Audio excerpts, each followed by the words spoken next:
Hey, what's happening? Barnaby here. Time to meet another member of the Guiding Light in the Image running team. This guy, really, when I first met him, I thought, he seemed like every guy I know. Happy, fun, but the fact that you're in the Guiding Light mission means that something went wrong in life for you. So roll back the hands of time, John, and tell us, where were you before all this stuff started to kind of come undone? What were you doing in life? I was at the top of my field as an auto technician and a drivability tech, including a performance tuner, meaning I modified cars. Some of the stuff that you would see on television or around the Grand Rapids area, really high-end vehicles, Mercedes, BMWs, you name it. I had my hand in it. I was one of 30-some Bosch master techs in North America.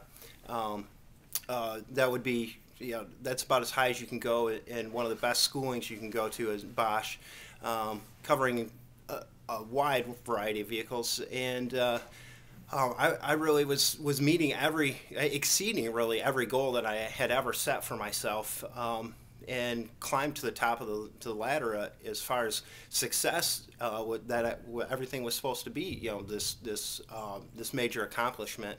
I just found once I got to the top that it was completely empty, and it was just void of really any satisfaction. Yeah, it's so weird because when you get where you think you need to be and you get there and it's all empty, what do? Well, you start maybe doing things a little wrong, possibly. What were you doing? Well,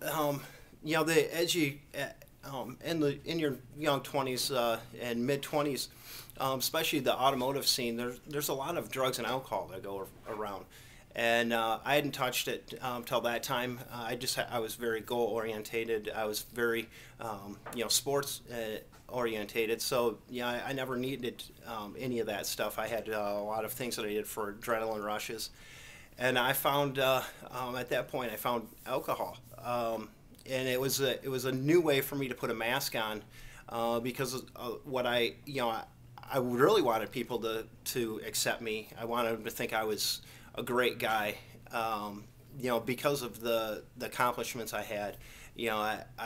I had a lot of good quotes, acted like I had a lot of fun, but I didn't want everybody to know that I was empty and that there was really nothing behind that. I said a lot of the fun quotes that people do, or the things that they're supposed to believe, that that God's the most important, family's most important, and money can't buy happiness. But I didn't live that way. I lived a different lifestyle.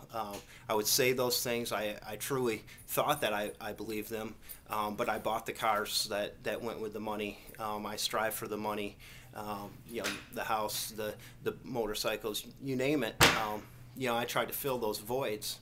And then when I got hooked on alcohol, I didn't have to do some of the crazy things that I used to do as far as on motorcycles, like jumping houses or going really fast in a car. I could sit and chill, and really I could totally what I thought was a full escape, and it turned out to be an addiction that really wiped out everything in my life from that point on.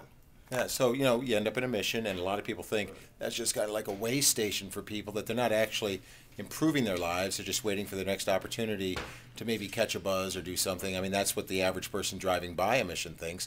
But over at Guiding Light Mission, it's a completely different sort of a deal. I mean, you are doing some serious introspective work. They call it a recovery mission, which means it's a recovery center for drugs and alcohol. Mm-hmm. And they help you get down to the root of what is really destroying you. They take the blinders off, and they set your drugs and alcohol use aside and say, really, what you're completely empty. What spiritual premise are you missing? What lies are you telling yourself? What mask are you wearing? For me, it was just pure dishonesty to myself and others, living that split lifestyle of one belief system, but living a totally different one. It was just a major character flaw in me. I couldn't be honest with myself. I couldn't see myself for who I was. And everything that I wanted to do, really, my goals as far as growing as an individual, I couldn't do. And they strip that away and give you an opportunity to really get down to those roots and go through and understand the spiritual premise and really finding God. And that's what has made a massive difference in my life, is to be able to really get the grace and the forgiveness that God has for me. But it's pretty amazing. And, on the runs that we've taken, we've talked long and hard about your introspection, about, you truly understand yourself now by what I'm seeing. And so that's all good. But now let's talk about the Fifth Third Riverbank run. A lot of the guys here are saying that training for it has been a real milestone in their recovery. They see things a little differently because of all the training and the thought that on race day we're all going to compete. What's it mean to you? Oh, it's actually been more fulfilling than any of the running and competing that I've done before this. And why that is I'm looking at these group of guys.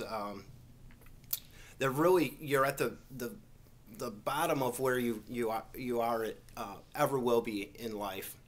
And you get a chance to turn around and not only get physically or spiritually in shape and mentally in shape, you get a chance to be physically in shape. And that's a nice escape, but it's a chance for an accomplishment, for something something that just is uplifting all the way around, and team building. To get to know the guys that you might not necessarily get that close to in the house, and get to share stories with them.